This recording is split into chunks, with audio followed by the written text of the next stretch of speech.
जो मैं ब्रेक से पहले था सिर्फ 20 पॉइंट बैंक निफ्टी के पास थे और फिर से 200 पॉइंट है बैंक निफ्टी के पास।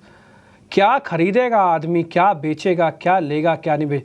आप इतने में तो पानी का गिलास अपने घूंट से पूरा उतारेंगे नहीं, तब तक 200 पॉइंट का उतार चढ़ाव मार्केट के अंदर बैंक निफ्टी के अंदर आ जा रहा है। गजब हो रहा है। ठीक है वॉलेटिलिटी है भाई, समझ में आता है वॉलेटिलिटी, मत मारो लोगों को ऐसे। हाथ जोड़ के मेरी रिक्वेस्ट है भाई, लोग जो ऐसे कर रहे हैं मत मारो लोगों को ऐसे। रिटेलर नहीं झेल पाएगा ये आपके 500 पॉइंट के स्विंग। एक मिनट में क्या आरबीआई गवर्नर सीआरआर घटा देंगे क्या?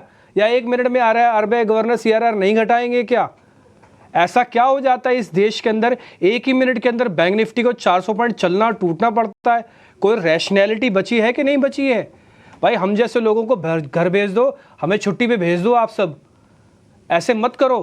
कोई एक्सपर्ट आपसे क्या मैं क्या पूछूंगा? धोनी पटेल से क्या पूछूं? विवेक कारवा से बोलिए क्या पूछूं? विवेक जी आप क्या बताने लायक हो? बताओ जरा, बताओ, आप ही बताओ, मैं नहीं पूछता आपसे। बताओ, आप बताओ। 500 पॉइंट देख भी नहीं रहा मार्केट। डिम्पी जी, मैं तो यही कहूंगा कि आज पुष्पा का रिलीज हुआ है और बाजार को आपने क्या फ्लावर समझा है? क्या फायर है बाजार? तो ये आपको दिखा रहा है कि पुष्पा असली कौन है। हाँ नहीं, फ्लावर, फायर और फ्लावर समझ में आता है, लेकिन ऐसी कैसी फायर है? फायर है जो हाथ ही जला दे। ऐसी फायर नहीं चाहिए। बहुत हाथ तेपने, हाथ सेक ले, उससे तो समझ में आती है फायर। ये फायर हाथ जला रही है। तो ऐसा ही डिप्पी जी देखिए, ये मैंने इनफैक्ट थोड़ी देर पहले अभिषेक के साथ जब शो किया था, ये बोल रहा था कि मैं कि वैल्यूएशन वाइज लार्ज कैप ठीक है, फेयर वैल्यू पे लग रहे हैं, लेकिन ओवरऑल जो बाजार का मार्केट कैप है, आप अगर जीडीपी की तुलना में करो तो नंबर 3 पे है आज भी दुनिया में। मतलब यूएस, जापान और उसके बाद में इंडिया आता है, जो GDP to market cap ratio है वो हाईएस्ट है। तो यहाँ पे आपको एक रेंज में ही बाजार देखने को मिलेगा। मुझे लगता है कि जब जब रैलीज आएगी ऐसी आपको प्रॉफिट बुकिंग भी देखने को मिलेगी, और जब जब डिप्स आएगा आपको फटाफट बाइंग भी देखने को मिलेगी। तो आप तैयार रहिए कि अगले एटलीस्ट मिनिमम मतलब 3 महीने से लेके 6 महीने आप एक ही रेंज में बैठे रहो, और ना कोई ज्यादा ऊपर जाओ या ना नीचे जाओ। तो ये मतलब स्टॉक पिकिंग का बाजार बन जाएगा। जब जब आपको डिप्स मिले तब तब आपको माल उठाना है, और ट्रेडिंग के लिए तो काफी दिक्कतों वाला बाजार रहेगा अगले 3 महीने के लिए।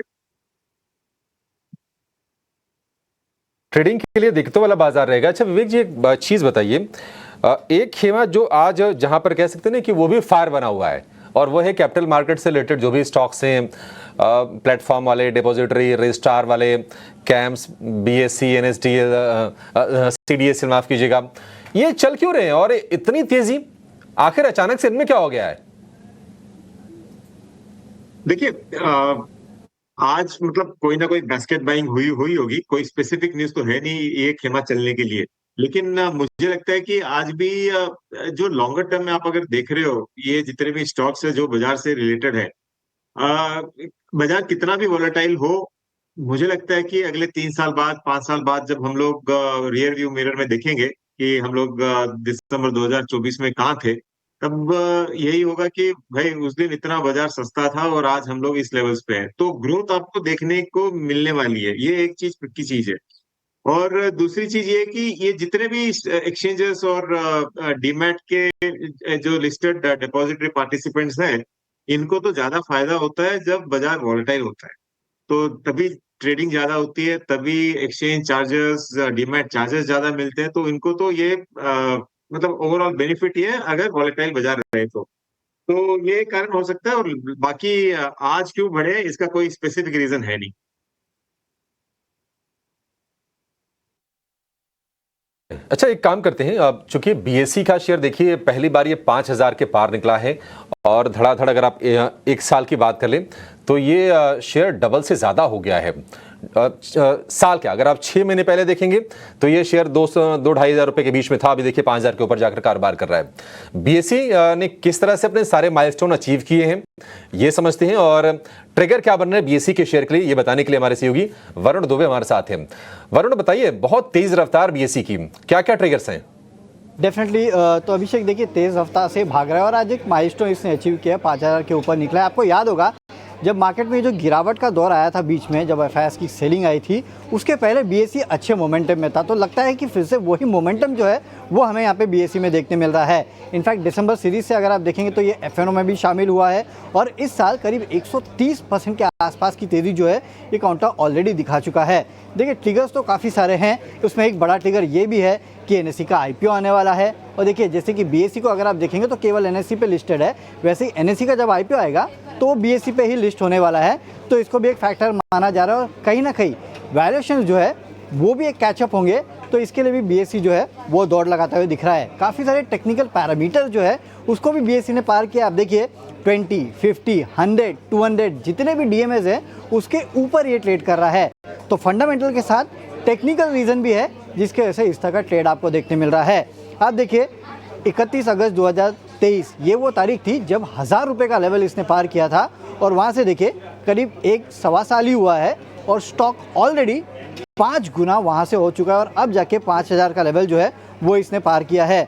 इनफैक्ट वैल्यूएशन आप देखिए पिछले 3 साल का औसत वैल्यू अगर देखेंगे पी का तो करीब 35 का है, 5 साल का 28 का है और अभी अगर आप देखेंगे तो करीब 51 का FY26 के पी पे जो है वो बीएसई लिमिटेड ट्रेड कर रहा है। और आज का दिन स्पेशल इसके लिए भी है क्योंकि केवल बीएसई नहीं लेकिन एक्सचेंज और मार्केट से जितने भी रिलेटेड स्टॉक्स हैं ना, आप देख लीजिए CDSL देख लीजिएगा, ब्रोकिंग हाउसेस देख लीजिएगा और इसके अलावा जितने इंटरमीडिएटरीज होते हैं जैसे कि KFinTech देख लीजिएगा, यहाँ सब जगह आपको अच्छी तेज़ी देखने मिल रही है। तो पूरा जो मार्केट का स्ट्रक्चर है या फिर जितने भी पार्टिसिपेंट्स हैं सब बस कर रहे हैं और उसमें बीएसई सबसे आगे है जिसने आज एक नया माइलस्टोन यहाँ पे पार कर लिया है।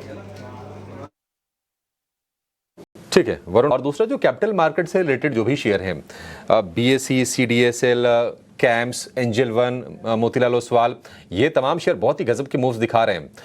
ध्वनि ये जरा आप बताइए आईटी में अगर एक शेयर आपको लेना हो, TCS, इन्फोसिस या फिर मिड कैप आईटी में से कोई अगर शेयर हो, आप क्या चुनेंगे? क्योंकि हम देख रहे हैं टाटा एलेक्सी भी 3% ऊपर है और ये बीएसई और CDSL और एंजल वन, इनमें से कहां पर आपको अभी और ज्यादा रफ्तार दिख रही है?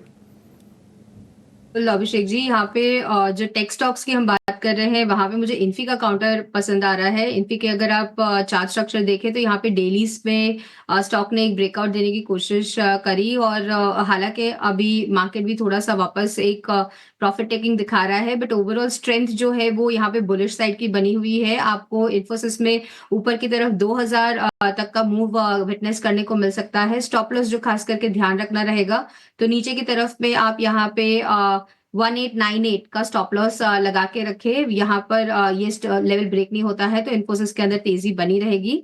और जहां तक दूसरे खेमे में हम जो बात कर रहे हैं जहां पे एंजल वन और ये स्टॉक्स के अंदर मोमेंटम देखने को मिला है, वहां पे आप इनफैक्ट अगर देखें तो MCX का भी एक काउंटर है जहां पर एक बुलिश मोमेंटम आज के सत्रों में देखने को मिला। और MCX के अंदर आप देखें तो यहाँ पे बुलिश मोमेंटम जो है वो यहाँ पे 7000 की लेवल्स तक कंटिन्यू पोजिशनली होता हुआ देखने को मिल सकता है। स्टॉप लॉस के तौर पे आपको नीचे जो ध्यान में रखना है लेवल यहाँ पे वो रहेगा 6180 का। 6180 ये आप लेवल ध्यान में रखिए। और ये देखिए सारे के सारे जो शेयर हैं BSE, CDSL, angel one, Motilal Oswal financial, सारे गजब रफ्तार में चल रहे हैं। एक और शेयर जहां पर काफी पावरफुल मूव्स हैं, ओशो आप जरा राय दीजिए। CSC जरा चेक करके बताइए, लगातार ये चल रहा है और अच्छी मजबूती है, क्या टारगेट्स आप देख रहे हैं CSC में? मेजरली 2 पॉजिटिव डेवलपमेंट है। सबसे पहला कि एक स्लोपिंग ट्रेंड लाइन का ब्रेकआउट देखने को मिल रहा है काउंटर में, एंड सेकेंडली इसका जो लोअर हाइज का फॉर्मेशन था वो नेगेट होते हुए दिखाई दे रहा है। सो यहाँ से एक पॉजिटिव ट्रैक्शन इस काउंटर में बनते हुए बिल्कुल दिखाई दे सकता है। हायर लेवल्स पे ऑल्दो जो पहला टारगेट है वो 200 का है, because 200 being a psychological mark थोड़ा हर्डल प्रोवाइड कर सकता है। एंड इसका जो प्रीवियस स्विंग हाई है, नेक्स्ट प्रीवियस स्विंग हाई, वो भी अप्रोक्सीमेटली 200 के आसपास का ही है। सो 200 पे पहला टारगेट रहेगा। इन केस 200 को ब्रीच करता है काउंटर तो यहाँ से अप्रोक्सीमेटली 20 पॉइंट्स के हायर लेवल्स हमें और देखने को मिल सकते हैं। तो शॉर्ट टर्म के हिसाब से 200 पहला टारगेट है एंड लोअर एंड पे 182 का काफी स्ट्रॉन्ग सपोर्ट है। एंड अगर 200 को ब्रीच करता है तो 218 से 220 तक के टारगेट्स CESC में देखने को मिल सकते हैं।